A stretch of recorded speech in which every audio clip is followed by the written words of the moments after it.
Sjálfstæðisflokkurinn hefur meira fylgi en báðir stjórnarflokkarnir samanlagt samkvæmt nýjum þjóðarpúlsi Gallup.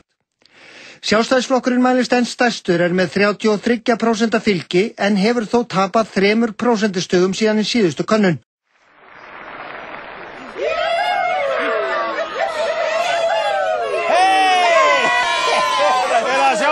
Sjáuð mig, ég aftur orðinn fucking formaður. Ég held að enginn treysti mér og Hanna myndi mala þetta, en ég vann! Það allir búin að gleyma vafningsdrullunni og sjóa á svindlinu og N1 ruglinu og fylgistappinu og fjárhag flokksins og öllu þessu drasli og bara maka á mig atkvæðum. Þú ert líka með geðveikt liðið í kringu þig.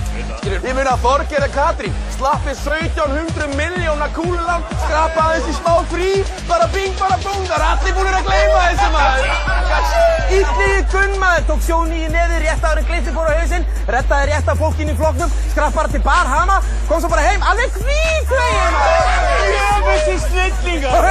Árni Jónsson, stafgrjóti, fór í grjótin, kom aftur út með kjarnabór, miklu stærra grjót og swing-beint á Alþingi. Snillingar! Það með Tryggva Þór Herberts, mergsaug allt úr Askar Capital, setti allt á hausinn, fekk geðveikan starfslokasamning og fullt af pening. Peningar, ég elska peningar.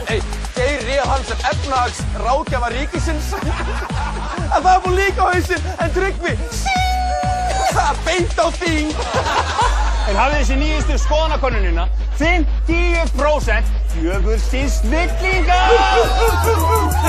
Hey, þetta ekki neitt, Geir stjórnaði landinu og klúraði fleitt, neitaði svo reglulega eitthvað væri að, Ísland sett á hausinn og bað Guð að blessa það. Hann þekkir Guð, hversu all-in að þekkja fucking Guð! Og hann ekkert að fara í fangelsi af því að biðlistanir eru svo langir!